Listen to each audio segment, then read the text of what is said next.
अस्सलामुअलैकुम। हमारा आज का टॉपिक है गाउट। गाउट बेसिकली क्या होता है? Gout it is inflammatory mono articular arthropathy, mostly affects single joint in acute and in chronic it affects two or more than two joints. Okay, so अब इसकी हम डेफिनेशन पढ़ लेते हैं। Gout is one of the oldest disease in recorded medical history.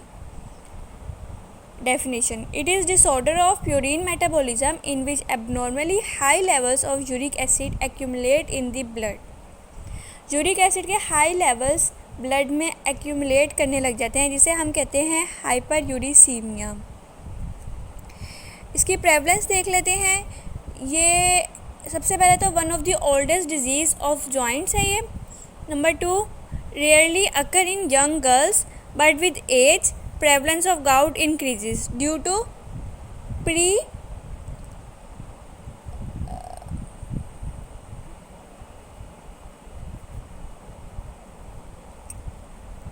its frequency increases in its the ratio changes to 3:1 above 65 years, which reflects the gout rarely affect the young women but the frequency increases in most menopausal women.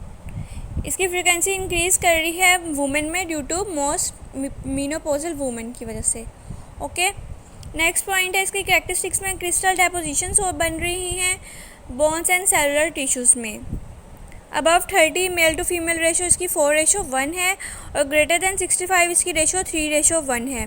1 to 4% है इसकी prevalence rate. Next इसकी हम देख लेते हैं pathophysiology. जो basically mechanism है, simple mechanism है, उसमें होता है प्योरीन। प्योरीन से हमारे पास यूरिक एसिड बन रहा होता है in the presence of xanthine acidase oxidase in the presence of xanthine oxidase अब these reactions occur in liver. Okay, purine से हमारे पास यूरिक एसिड बना। यूरिक एसिड बनता है ह्यूमन में एंड प्रोडक्ट। अगर हम बाकी मैमल्स में देखें तो ये इसका मीडिएटरी प्रोडक्ट होता है। उसके बाद यूरिक एसिड से बन जाता है हमारे पास allantoin in the presence of uricase enzyme. Okay, जो कि सोलुबल है यूरिक एसिड से ज़्यादा और easily excreted out by the kidney. If purine produce more uric acid due to xanthine oxidase enzyme increases hyperuricemia occur. Uric acid को 70% kidney remove कर देती है यूरेट की फॉर्म में यूरिन से। Is it clear? नेक्स्ट आ जाए homeostasis balance between the blood and the urate in urine. हमने balance check करना होता है। अगर उसका प्रोडक्ट जो यूरिक एसिड प्रोड्यूस हो रहा है उसकी प्रोडक्शन रेट और उसका एक्सक्रीशन रेट इक्वल है तो ये हमारे पास नॉर्मल होगा। अगर उसका प्रोडक्शन रेट ज़्यादा है और एक्सक्रीशन कम है तो ये हमारे पास हाइपर यूरिसीमिया की तरफ लीड करेगा। 2/3 part is come from the endogenous process. जो हमारा स्टोरेज पार्ट होता है, हमारी बॉडी होती है, वो प्रोड्यूस कर रही होती है यूरिक एसिड को। बॉडी से बन रहा होता है 2/3 पार्ट और 1/3 part is come from the diet. अब हमारे पास आ जाते हैं 2 टाइप्स ऑफ प्रोटीन्स। प्रोटीन्स की 2 टाइप्स होती हैं basically, URT-1 and GLUT9। URT urate transport 1 and glucose fructose transporter 9, ये इसकी सेकंड पार्ट है। जो यूरेट ट्रांसपोर्ट 1 है वो हमारे पास प्रोक्सिमल टिब्यूल में बन रहा होता है। प्रोक्सिमल टिब्यूल में कहाँ प्रेजेंट होता है? ब्रश बॉर्डर्स में। इसका फंक्शन क्या होता है? ये करवा रहा होता है reabsorption of uric acid from kidney. Basically जो हमारे पास URT है वो रीअब्जॉर्प्शन करवा रहा है। उसके बाद GLUT9 ग्लूकोज फ्रुक्टोज ट्रांसपोर्टर 9 का क्या करता है? ये कहाँ प्रेजेंट होता है? डिस्टल टिब्यूल में प्रेजेंट होता है। डिस्टल टिब्यूल में कहाँ प्रेजेंट होता है? एपिकल में और बेसोलेटरल में। एपिकल होता है टूवर्ड ल्यूमन और बेसोलेटरल होता है अवे फ्रॉम ल्यूमन। इसका फंक्शन क्या होता है? Responsible for the excretion of uric acid. URT urate transporter 1 हमारे पास करवा रहा है रीअब्जॉर्प्शन यूरिक एसिड की किडनी से, और GLUT9 क्या करवा रहा है? एक्सक्रीशन करवा रहा है। इनमें से किसी में भी कोई इशू आ जाए प्रोटीन में तो भी हमारे पास यूरिक एसिड के क्रिस्टल्स बनना शुरू हो जाते हैं और वो कॉज करते हैं। अब बेसिकली इसमें बताया हुआ है कि बॉडी में अगर यूरिक एसिड ज़्यादा होते हैं तो वो मोनोसोडियम यूरेट क्रिस्टल्स की फॉर्म में जॉइंट्स एंड सॉफ्ट टिश्यूज़ में एक्यूमुलेट करने लग जाते हैं, जिसकी वजह से हमें डिजीज़ कॉज हो रही होती है गाउट की, और अगर ये क्योर हो जाए तो हम लोग ठीक हो जाते हैं। इसका बेसिकली यही बताया हुआ है कि जो गाउट है वो क्रिस्टल डेपोजिशन डिजीज़ है हमारे पास, जिसके क्लिनिकल सिम्टम्स कोज हो रहे होते हैं मोनोसोडियम यूरेट की फॉर्म में हमारे पास जॉइंट्स एंड सॉफ्ट टिश्यूज़ के अंदर।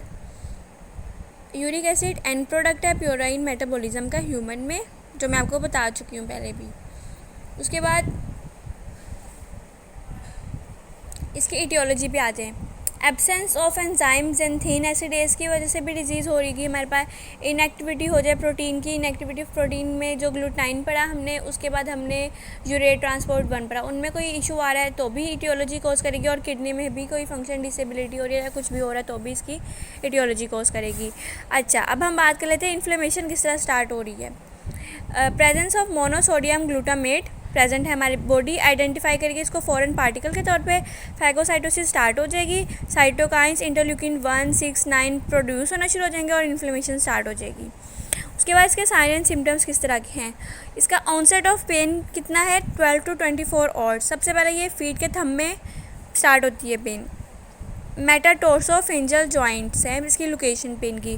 क्रोनिक हो जाएगी अगर तो फिर ये एंकल से जॉइंट्स में जाएगी और फर्दर 2 to more जॉइंट्स में ये लीड करती जाएगी और ये अनबियरेबल होती है।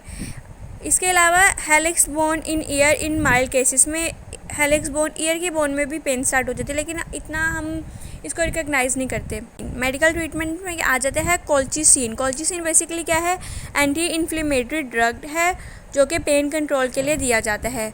उसके बाद सोल्यूबल इंटरल्यूकिन 1 रिसेप्टर्स या फिर एंटागोनिस्टिस दिए जाते हैं। एंटागोनिस्ट इंटरल्यूकिन 1 को ख़त्म करता है।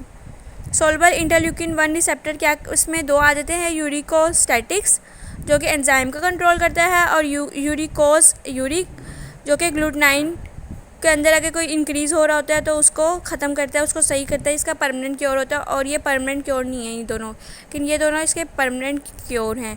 Recombinant of the uricase allantoin release from the body. Recombinant दिए जाते हैं, एलेंटोइन की फॉर्म में कन्वर्ट हो जाता है और बॉडी से इजीली रिमूव हो जाता है। अब इसकी मेडिकल न्यूट्रिशन थेरेपी, इसकी अब हम आ जाते हैं MNT की तरफ, मेडिकल न्यूट्रिशन थेरेपी। इसमें बेसिकली हम एंटी इन्फ्लेमेटरी डाइट देंगे जो इन्फ्लेमेशन को ख़त्म करेगा। Avoid organ and red meat, organ meets और रेड मीट नहीं देंगे हम, क्योंकि लीवर में भी वही प्रोड्यूस हो रहा है, गाउट की तरफ जो लीड कर रहा है यूरिक एसिड, और एनिमल्स के लीवर में भी यूरिक एसिड प्रोड्यूस हो रहा है, तो इसका डबल इफेक्ट हो जाएगा, इसलिए हम अवॉइड करेंगे। डेयरी प्रोडक्ट्स बेनिफिशियल होते हैं, इसलिए इसको इंक्रीज़ कर देंगे। वेजिटेबल्स को अवॉइड करने का कोई एविडेंस नहीं है, तो वेजिटेबल्स हम कंटिन्यू करेंगे, लेकिन फ्रुक्टोज कॉर्न सिरप को हम अवॉइड करेंगे। Orange and apples contain more fructose than other fruits. अगर पेशेंट आपका डायबिटिक भी है और गाउट भी है उसको, तो हमने उसके एप्पल हाफ कर देने हैं, ठीक है। उसके बाद चेरीज़ गुड होती हैं, चेरीज़ देनी चाहिए पेशेंट को, चेरीज़ आर गुड। उसके बाद 35% चांस है क्योर का डाइट से, जबकि 65% चांस होता है डिजीज़ का क्योर होने का अगर हम उसको डाइट भी दें और मेडिसिन भी दें। हमने डायूरेटिक्स इंक्रीज़ कर देना है टी और कॉफ़ी, जिससे यूरिन की प्रोडक्शन ज़्यादा होगी और यूरिक एसिड के निकलने के चांसेस ज़्यादा होते हैं। ओके, सो बेसिकली ये हमारा टॉपिक था गाउट, जो मैंने आपको क्लियर कर दिया है। अब नेक्स्ट वीडियो में मिलेंगे। ओके, अल्लाह हाफिज़। चैनल को लाइक, सब्सक्राइब एंड शेयर कर दीजिएगा।